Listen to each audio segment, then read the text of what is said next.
Boa noite, irmãos. Graças a paz. Amém. Vamos abrir a palavra do Senhor do Salmo de número 95.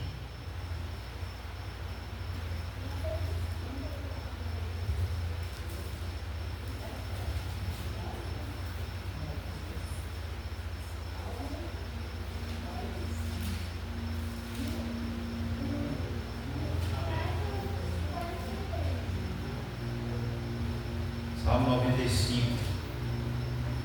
Diz assim a palavra do Senhor: Vinde e cantemos ao Senhor com júbilo, celebremos o rochedo da nossa salvação.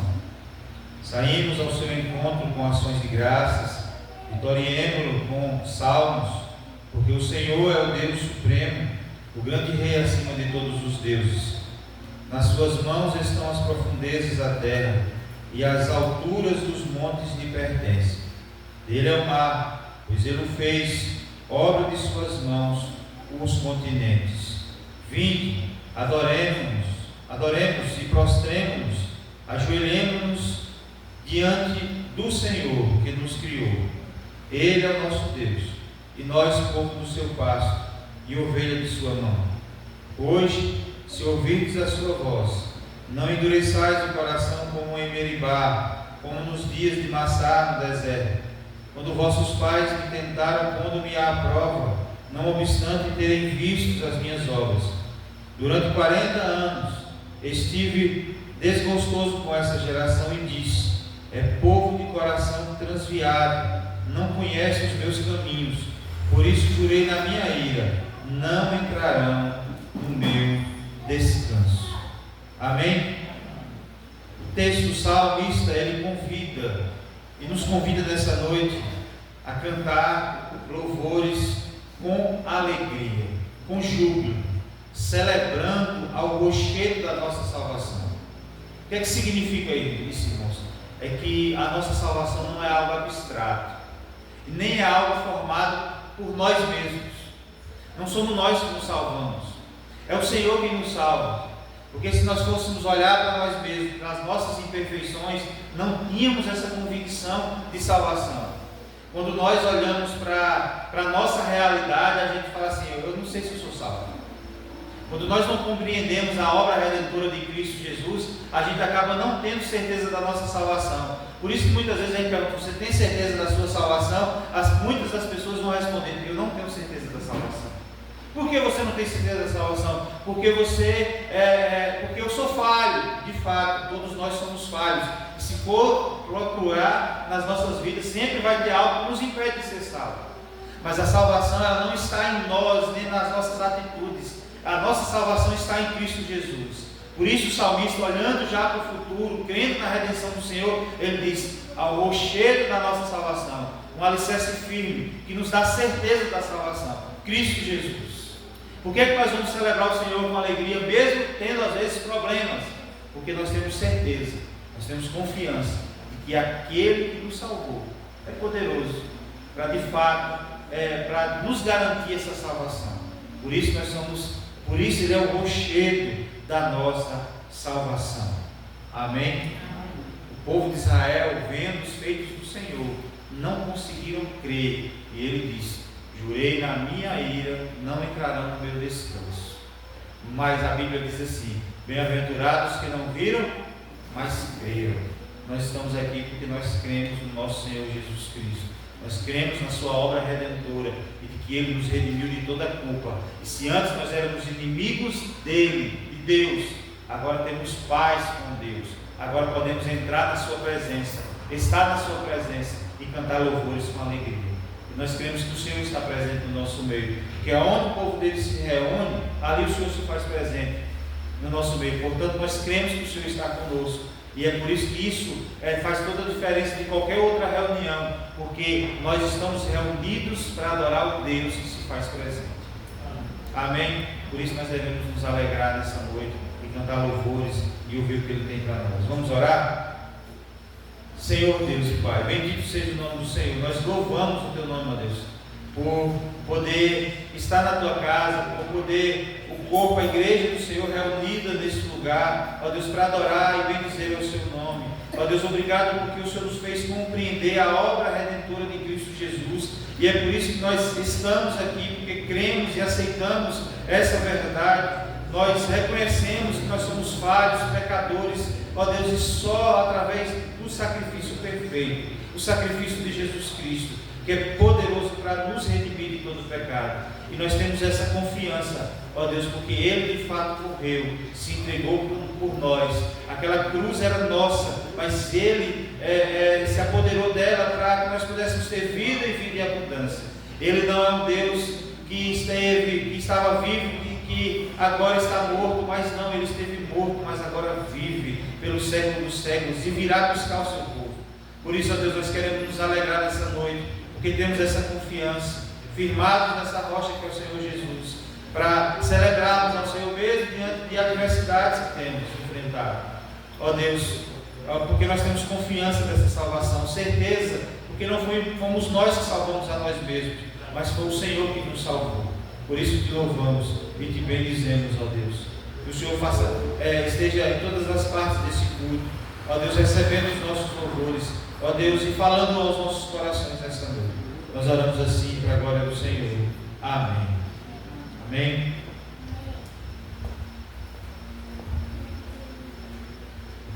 Boa noite, a graça e a paz. Amém? Amém. Então vamos louvar o Senhor. Com alegria, com júbilo e de todo o nosso coração.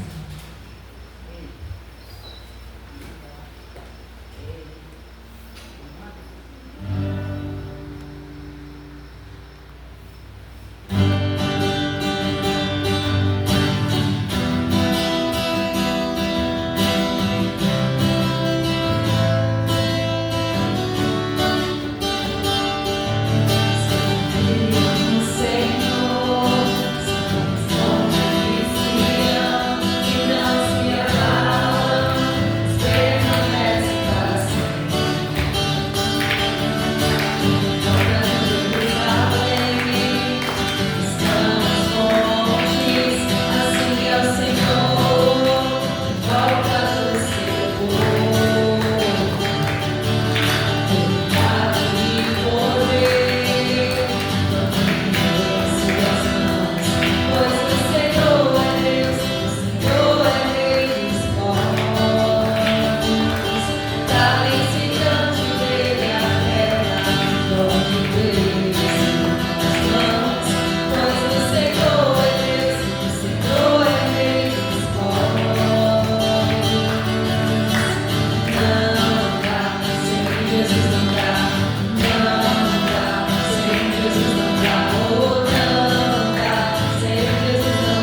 seja o nosso Deus.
fé me ajuda. Tu, minha alma, a Deus suplica e não recebes, confiando fica suas promessas, que são ricas e infalíveis pra te valer. Porque te abates, ó minha alma, e te comoves, perdendo a calma. Não tenha medo, em Deus espera, porque bem cedo Jesus virá. Ele intercede por ti, minha alma, espera nele com fé e calma. Jesus de todos teus males salva e te abençoa dos altos céus.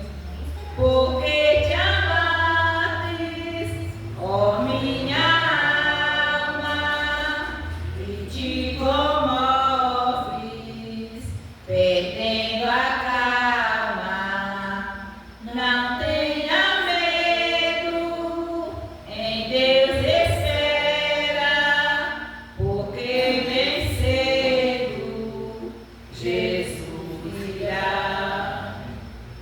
Terás em breve as dores findas no dia alegre da sua vinda. Se Cristo tarda, espere ainda mais um pouquinho e o verás. Porque te abates, ó minha alma, e te comoves, perdendo a calma. Não tenha medo, em Deus espera, porque bem cedo Jesus virá. Porque te abates, ó minha alma, e te comoves, perdendo a calma. Não tenha medo, em Deus espera, porque bem cedo Jesus virá. Amém?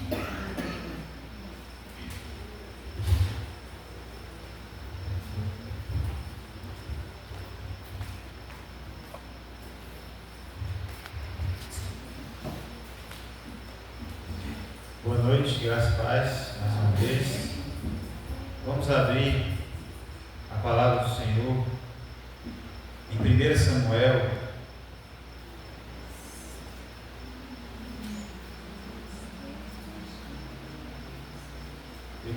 capítulo 1.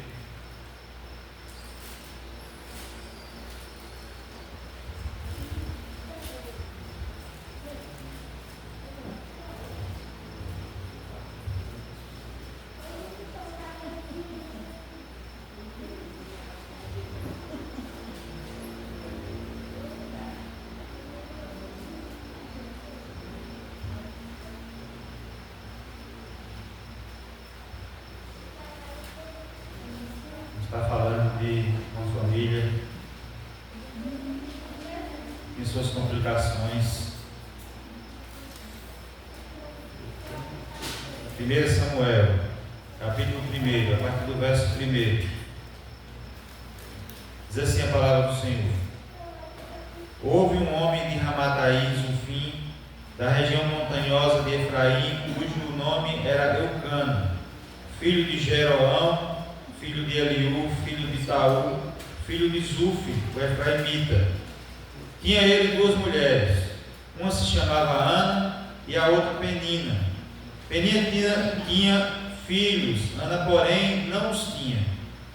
Este homem subia da sua cidade de ano em ano a adorar e a sacrificar ao Senhor dos Exércitos em Siló.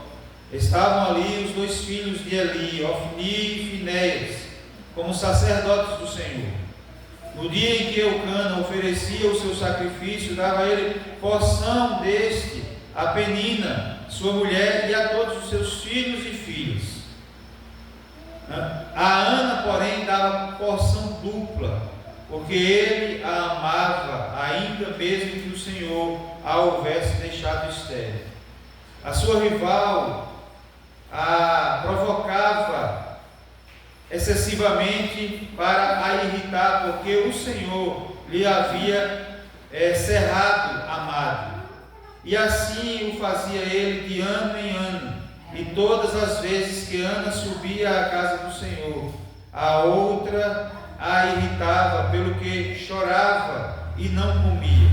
Então Eucana, seu marido, lhe disse: Ana, por que choras? Por que não comes? E por que estás de coração triste? Não te sou eu melhor do que 10 filhos? Após terem comido e bebido em Siló, estando ali o sacerdote assentado numa cadeira, junto a um pilar do templo do Senhor, levantou-se Ana e com amargura de alma orou ao Senhor e chorou abundantemente.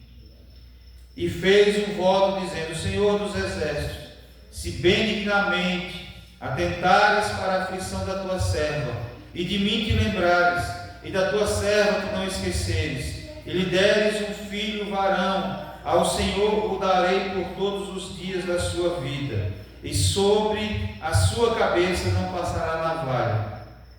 Demorando-se ela no orar perante o Senhor, passou Eli a observar-lhe o movimento dos lábios, porque Ana só no coração falava, seus lábios se moviam, porém não se lhes havia voz nenhuma. Por isso Eli a teve por embriagada. E lhe disse: Até quando estarás tu embriagada? Aparta de ti esse vinho. Porém Ana respondeu: Não, Senhor meu, eu sou mulher atribulada de espírito, não bebi nem vinho, nem bebida forte, porém venho derramar a minha alma perante o Senhor. Não tenhas, pois, a tua serva por filha de Belial, porque pelo excesso de minha ansiedade, da minha aflição, é que tenho falado até agora. Então lhe respondeu Eli: Vai-te em paz, e o Deus de Israel te conceda a petição que lhes fizeste. E disse ela: Ache a tua serva mercê diante de ti. Assim a mulher se foi seu caminho e comeu, e o seu semblante já não era triste. Amém? Vamos orar mais uma vez. Pai, bendito seja o teu nome. Entregamos a ti os nossos louvores, a nossa adoração nessa noite. O Senhor conhece o nosso coração. Pedimos que o Senhor receba, ó Deus, o nosso louvor nessa noite. Ó Deus, também os dízimos e ofertas que foram depositadas no altar do Senhor. Que o Senhor continue abençoando, ó Deus, os irmãos, trazendo mantimento e provisão do Senhor. Ó Deus, para com a igreja, ó Deus, que o Senhor possa estar nos dando sabedoria e temor, ó Deus, para usufruir e usar aquilo que o Senhor tem provido para a tua casa com sabedoria, ó Deus, e temor diante do Senhor. Ó Deus, pedimos que o Senhor fale conosco por meio da tua palavra nesta noite. Ministra os nossos corações, Deus, que nós possamos olhar para as nossas famílias e interceder por elas. Se preciso for, jejuar por elas, pagar o preço de oração pelos nossos filhos, pela nossa parentela. Ó Deus, em nome de Jesus Cristo, nós pedimos isso para o louvor da glória do Senhor. Amém. Amém. O livro de Samuel também, assim como o de Ruth, ocorre no tempo dos juízes. E também acontece no período mais difíceis da história de Israel, porque, como eu disse, era a época dos juízes e esse tempo era um tempo marcado por desordem espiritual. Era um tempo de decadência moral no meio de Israel. A idolatria estava no meio do povo de Deus, afastando assim o povo da comunhão com Deus. O último versículo dos Juízes, como eu disse a semana passada, resume perfeitamente aquele cenário, onde diz que cada um fazia o que parecia certo aos seus próprios olhos.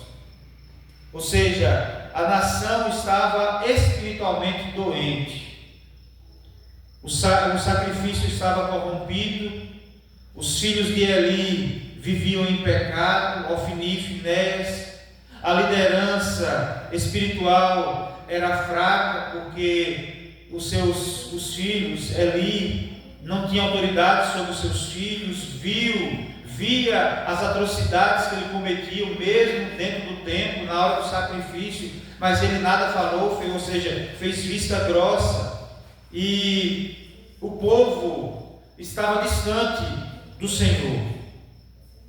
Mas em meio ao caos nacional, Deus ali, irmãos, começa sua obra dentro de uma casa. E isso é algo maravilhoso nas Escrituras, porque Deus sempre deixa o seu remanescente. Mesmo no meio de uma nação corrupta, mesmo no meio da nação que estava distante de Deus, ali estava uma família que temia o Senhor, que ia oferecer sacrifícios ao Senhor, que ia ali cultuar o Senhor. Mas mesmo no meio da nação que estava distante do Senhor, ali existia uma mulher que estava se derramando na presença de Deus, que estava colocando diante daquele que pode todas as coisas, uma petição que, humanamente falando, era impossível. Muitas vezes Deus inicia grandes transformações através de pessoas comuns, anônimas, que ninguém conhece, pessoas quebrantadas, assim como Ana também estava naquele momento perante o Senhor. E antes de levantar Samuel como profeta, o maior profeta da história de Israel, Deus trabalha primeiro no coração de uma mulher, essa mulher chamada Ana, que não podia ter filhos. E a primeira coisa que aprendemos, irmãos, hoje é que sobre Ana não é a sua força, é sobre a sua dor. Ana carregava uma ferida profunda, ela não podia ter filhos. E se hoje, para quem não pode ter filhos, ainda é um obstáculo grandioso, mesmo com a medicina avançada, imagine vocês naquele momento, naquela época, em que de fato, só dependia de Deus. Naquela cultura, a esterilidade, irmãos, era vista como vergonha pública. Além da tristeza pessoal, na vida de Ana ali existia uma pressão social que ela enfrentava todos os dias. No meio daquela sociedade, dentro daquela família, ela sofria a humilhação por não poder ter filhos. A comparação com a outra, enquanto a outra tinha uma casa cheia de filhos, ela não tinha condição de ter filho nenhum e, portanto, ela passava por humilhação por parte da outra. O sentimento constante de inadequação. Para piorar, aí vem a outra mulher, esposa de Eucana, provocando Ana continuamente. O lar, que devia ser um lugar de descanso na vida de Ana, parecia se tornar um ambiente de sofrimento, um ambiente que é de descanso, de paz, de tranquilidade, porque não existe, irmãos, coisa melhor do que poder estar em casa. Mas talvez na vida de Ana, estar em casa era um momento de sofrimento, de angústia. E quantas mulheres conhece esse sentimento? Quantas famílias, quantos casais conhecem esse sentimento? Talvez não sofram pela esterilidade, mas carregam dores dentro da família. Filhos afastados do Evangelho. Hoje pela manhã o presbítero Paulo estava lá falando que ele é se eu não me engano, a 5ª geração de presbíteros na família. Desde o seu bisavô, tataravô, que a família dele, todos os filhos se tornaram presbíteros da igreja. E o filho dele agora é diácono da igreja, e ele contando aquilo com muita alegria.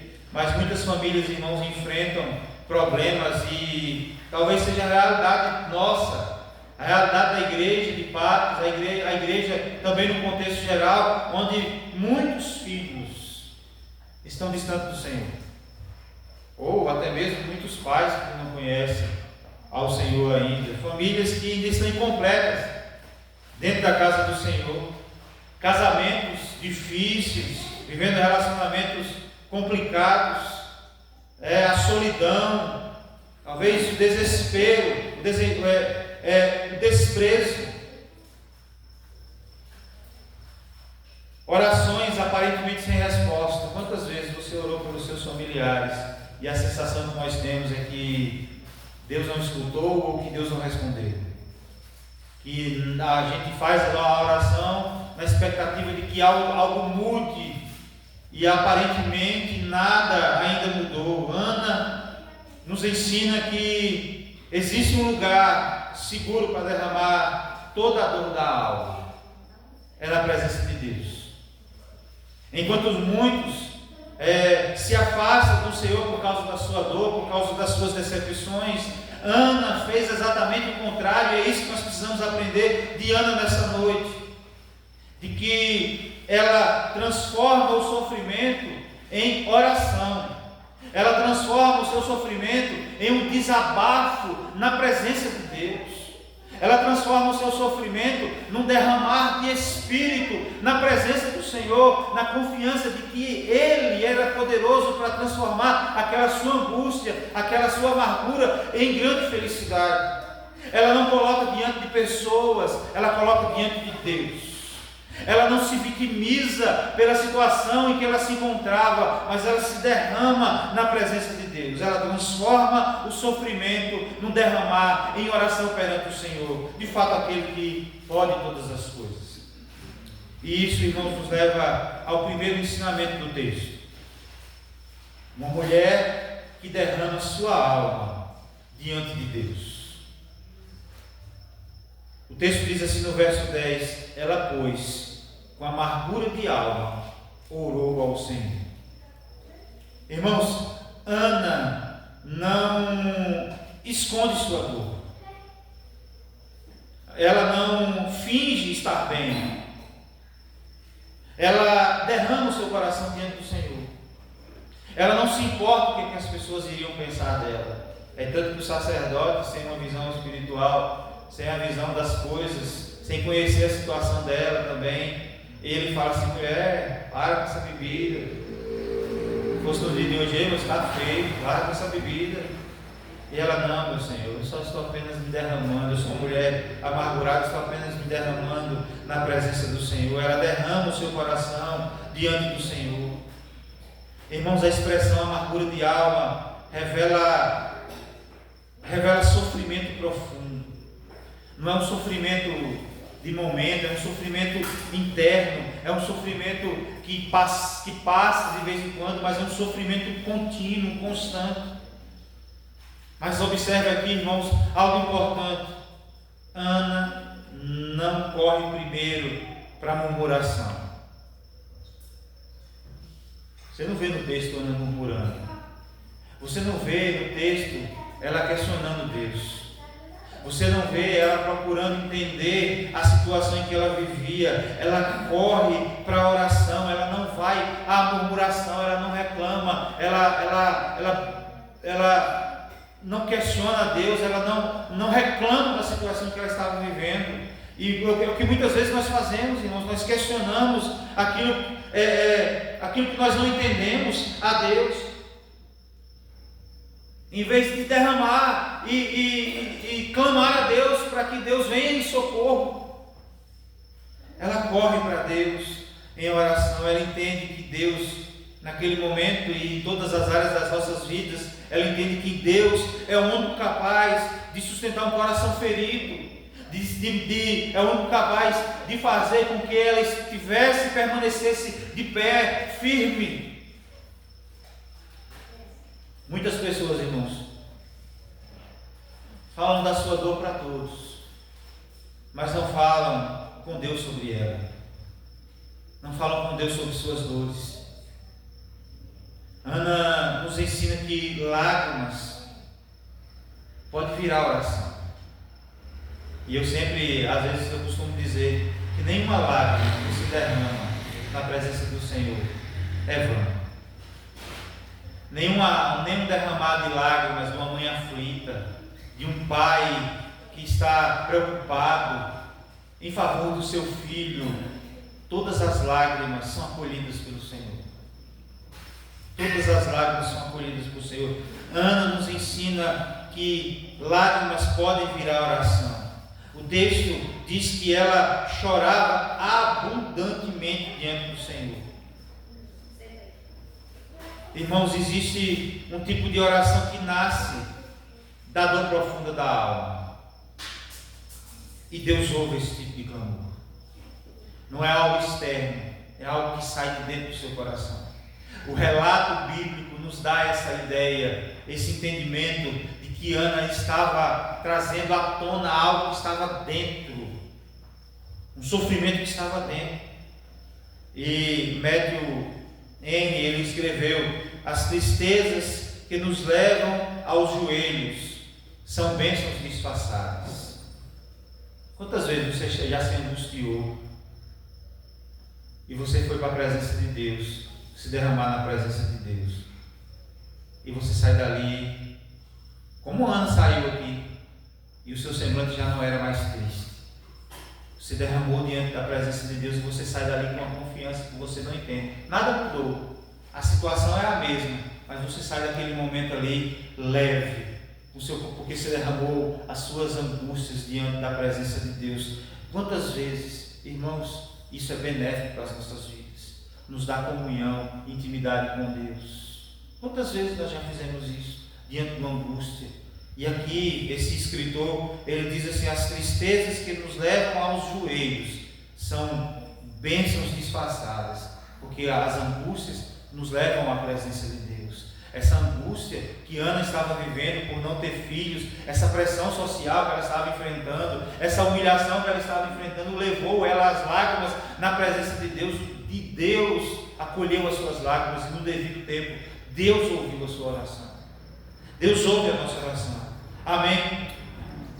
Outra coisa que nós aprendemos, irmãos, é uma mulher que continua confiando, mesmo sem respostas imediatas. O texto vai dizer, no versículo 19 vai dizer assim: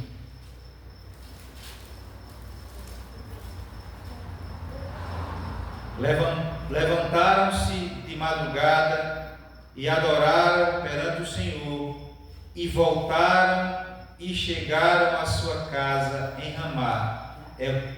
Elcana coabitou com Ana, sua mulher, e lembrando-se dela, o Senhor. Por muito tempo, irmãos, Ana orou sem resposta. Imagine quantos anos. Talvez ela esperando por uma resposta de Deus. Eu me lembro do testemunho de Ana Paula Valadão, que ela não podia ter filhos. E ela disse que como era difícil esperar. E eu fico imaginando, irmãos, como é difícil esperar. A expectativa daquela mulher de uma oração respondida. Imagine de todo o ciclo menstrual, ela esperando que aquele ciclo falhasse naquele momento. E aí não falhou. o ciclo, a menstruação chegou. E ela falou assim, não, ainda não é agora. Imagina o próximo mês, ela esperando por essa expectativa. Expectativas, imagine quantos anos de expectativas frustradas.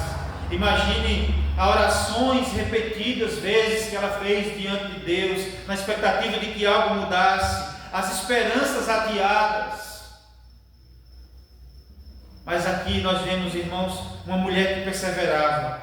Ela nos ensina que a fé verdadeira não depende de respostas rápidas, num tempo em que nós vivemos, numa era em que as respostas são assim, muito rapidamente. Né?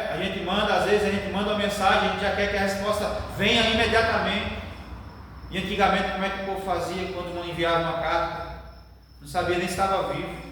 Mandava uma carta na expectativa de que a carta chegasse lá, daqui que a pessoa recebia a carta, daqui que a pessoa escrevesse uma nova carta de resposta para mandar. Hoje as pessoas querem a resposta imediata. Nós vivemos um tempo em que nós queremos a resposta imediata. Ana, mesmo vivendo num tempo, ela perseverou, porque a resposta à sua oração não foi no dia que ela fez, não foi no mesmo instante, não foi talvez no mesmo ano que ela pedia ao Senhor, porque se Elcana o amava da forma que ele amava, e Penina, a mulher que podia ter filhos, já tinha filhos e filhas, talvez já havia muito tempo que ela esperava a resposta de Deus,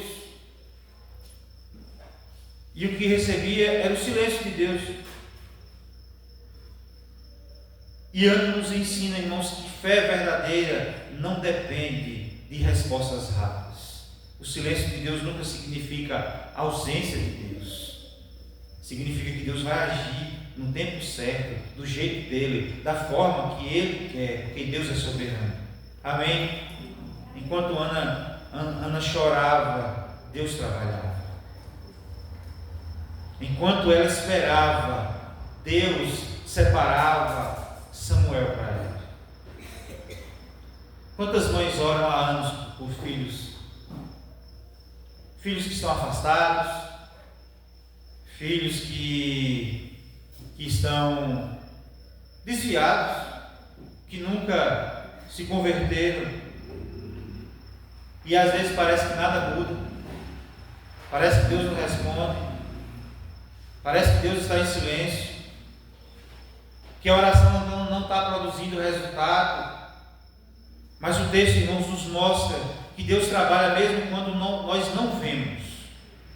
Mesmo, irmãos, nós precisamos crer nisso, que mesmo quando nós não estamos vendo resultados imediatos, a gente precisa acreditar, confiar que Deus está ouvindo a nossa oração, e de que no devido tempo Ele vai atender a nossa súplica, segundo a vontade dele, porque se não for da vontade dele, ele também não vai responder. E a melhor coisa que Deus faz para conosco, uma das melhores coisas que Deus faz para conosco diante das nossas orações, irmãos, é muitas vezes não atender conforme nós fazemos.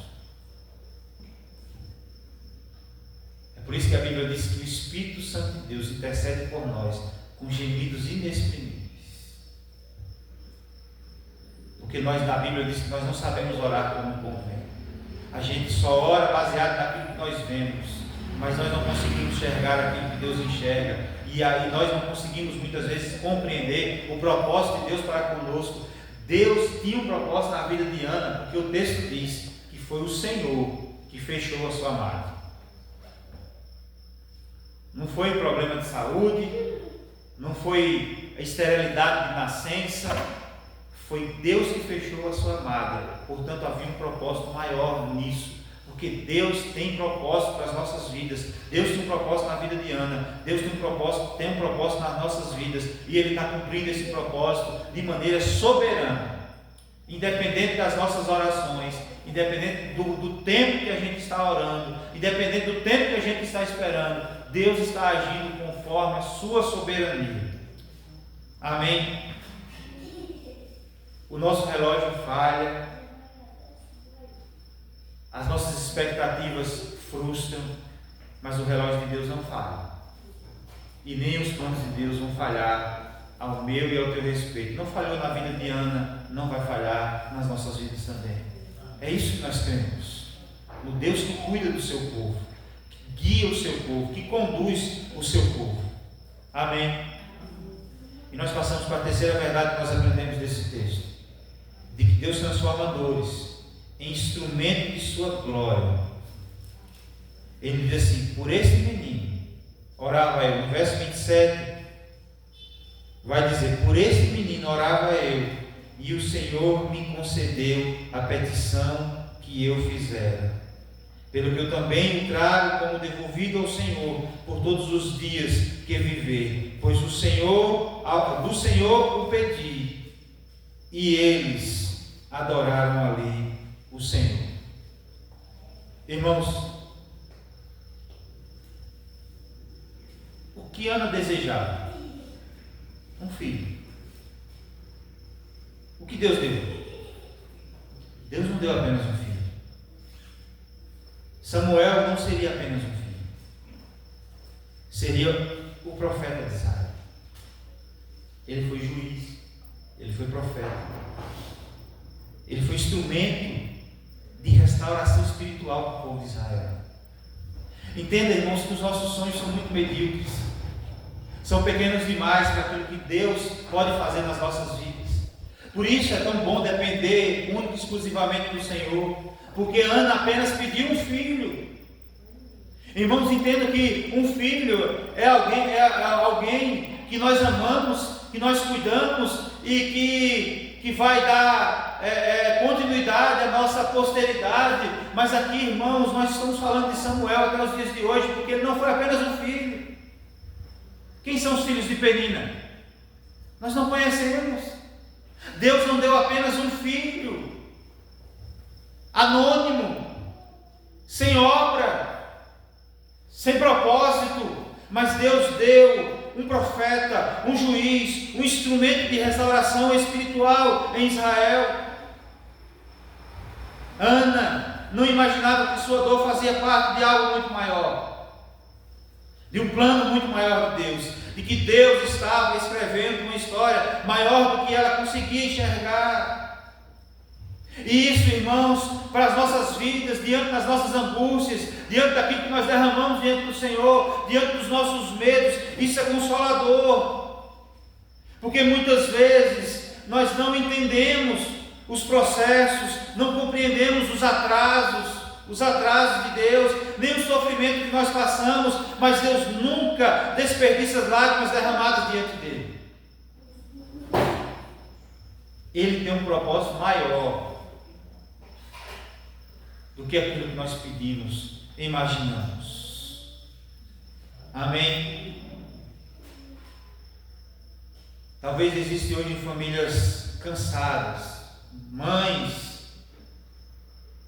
cansadas, pais, famílias cansadas de lutar, de orar, cansados de esperar, irmãos. Ana Paula Valadão, ela dizia assim: como é difícil esperar, mesmo tendo a promessa de Deus, de que ela cria de que aquilo se cumpria, mas como era difícil esperar a chegada do seu filho tão desejado. Como é difícil esperar, mas Ana, irmãos, nos lembra, a história de Ana nos lembra que Deus ainda escreve milagres em famílias que estão cansadas, em famílias que estão cansadas de orar, de lutar. Deus ainda transforma o cansaço em alegria, a angústia em paz. Deus ainda transforma famílias. Deus pode transformar a nossa família. Por isso, irmãos, não desista da sua família, não desista dos seus, não desista do seu povo, porque Deus pode ter algo muito maior para com os nossos. Eu fico olhando, irmãos, eu vi o relato do presbítero Paulo hoje, e a gente olha para as nossas famílias, e muitos deles, daqueles que choraram pela vida dos seus filhos, não viram o propósito de Deus se cumprir. A gente olha para a Bíblia, a gente vê que Abraão não viu desprezar. Ele não viu quão grandiosa a nação de Israel se tornou. Ele não viu quão numeroso é o povo de Deus espalhado na face da terra hoje. Quantos povos, ele não viu quantos povos de todas as nações, tribos, raças, se converteram ao Senhor Jesus, consideram Ele como o Pai da fé. Ele não tem noção do que a nação do povo de Deus se tornou espalhado na face da terra, pois nós somos o Israel de Deus, nós somos o seu povo, nós temos Ele como o Pai da fé, o patriarca de quem Deus chamou no princípio. Nós somos esse povo, irmãos. Ele não tem noção que existe um lugar chamado Patos, que existe uma comunidade de pedras e que lá o povo se reúne adorando o mesmo Deus que ele adorou. Ele não tem noção disso. Talvez ele imaginou, como a Bíblia diz, que pela fé ele o viu de longe e o saudou. Ele viu a mim e a você. Quando eu vejo que o meu bisavô não viu a gente crescer, os seus bisnetos crescerem, não viram que alguns deles se tornaram, irmãos, nós precisamos crer que Deus tem um propósito maior. Ana só queria um filho. Deus deu um profeta, um juiz e um homem que conduziu a nação de Israel ao centro da vontade do Senhor. Um homem que conduziu e exortou Israel a buscar a presença do Senhor. Talvez o que você está pedindo a Deus, o que você sonha para a sua família é algo medíocre. Deus tem algo maior para ela e no tempo dela, e talvez você não veja, mas Deus vai fazer. Não importa se eu vejo ou não, o que importa é que Deus vai fazer. É o que Deus vai fazer. Eu falo, irmãos, que eu estar aqui hoje num culto pregando a palavra é um milagre de Deus. E mesmo meu bisavô, savô, que a gente chama ele de savô, sendo um homem de fé, ele não imaginaria em que o seu bisneto pudesse estar hoje pregando a palavra. É por isso que a bênção de Deus é grandiosa, porque Ele também nos promete às vezes ver os filhos dos nossos filhos. E deve ser um desejo do nosso coração, num mundo em que as ideologias ensinam as pessoas e mexem com a cabeça da pessoa para que a pessoa não queira ter filhos, para que a pessoa não constitua família. Nós somos um povo diferente, porque nós precisamos sonhar isso, constituir família, porque esse propósito Deus nos chamou. Amém? Ana nos ensina, irmãos, que a dor pode nos aproximar de Deus. A oração sustenta um coração aflito e que o Senhor continua agindo no tempo certo. O sofrimento não foi o fim da história de Ana. E também não precisa ser o fim da sua e nem da sua família. Amém? Queria deixar uma frase aqui. As lágrimas derramadas diante de Deus nunca caem em vão. Por isso se derrame na presença do Senhor. E é por isso que eu gostaria de convidar nessa noite a gente ficar de pé. Mães, pais, famílias, talvez mulheres aflitas, pessoas cansadas emocionalmente, para nós termos um momento de oração, intercedendo espiritualmente pelas famílias. Nenhum de nós aqui está isento dessa mensagem. Todos nós temos as nossas aflições.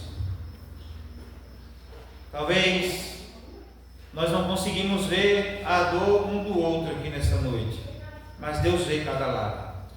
Deus vê cada derramar em secreto. Talvez a sua dor possa passar batido aqui no nosso meio, mas diante de Deus não. Por isso nós devemos nos derramar na presença de Deus. Vamos orar. Você pode estar intercedendo pela sua família. Senhor, nós estamos aqui como povo Teu, crendo que o Deus que ouviu a oração de Ana também é o Deus que ouve as nossas orações. crendo, ó Deus, que o Deus que colheu as lágrimas de Ana também é o Deus que colhe as nossas lágrimas, aquilo que nos traz angústias, ó Deus, clamamos ao Senhor para que o Senhor visite cada um aqui nessa noite. Ó Deus, o Senhor conhece o seu coração, o Senhor conhece as suas dores, o Senhor conhece as lágrimas que talvez alguns tenham derramado, as escondidas, ali dentro do seu quarto, em secreto. Ó Deus, o Senhor conhece cada gota de lágrima, cada bucejar dos seus lábios. Ó Deus, que o Senhor possa estar agindo em favor dessas pessoas. Ó Deus, quantas vezes não nos preocupamos e nos derramamos em Tua presença em favor dos nossos filhos. Ó Deus, quantas vezes o nosso coração, nas madrugadas, no dia a dia, ó Deus, fica aflito, ó Deus, preocupado com os nossos.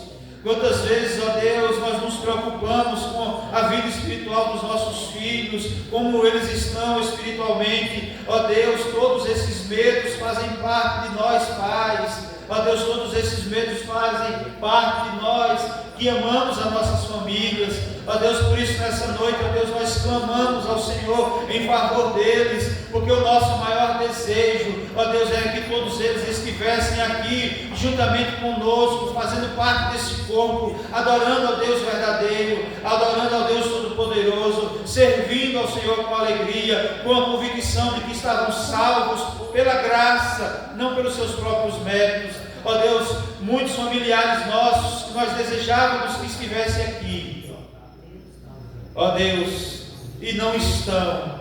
Ó Deus, quantas vezes isso gera preocupação e tristeza no nosso coração.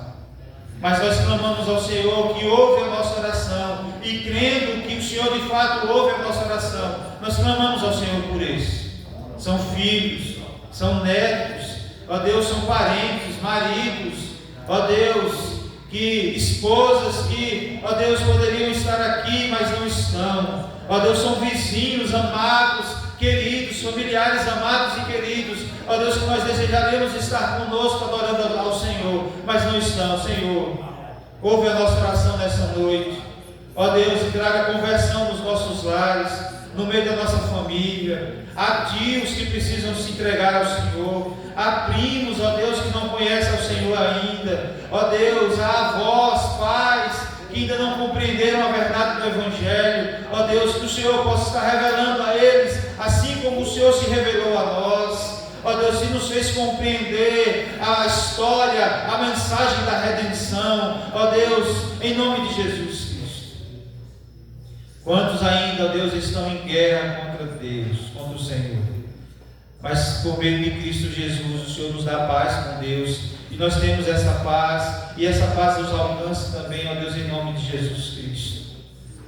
Ó Deus, em nome de Jesus, que nós possamos sair daqui como Ana saiu, ó Deus, daquele momento de oração, naquele tempo, ó Deus, com um semblante não triste mais, mas que nós possamos sair daqui, ó Deus, confiantes de que Tu és o Deus que escuta o nosso clamor.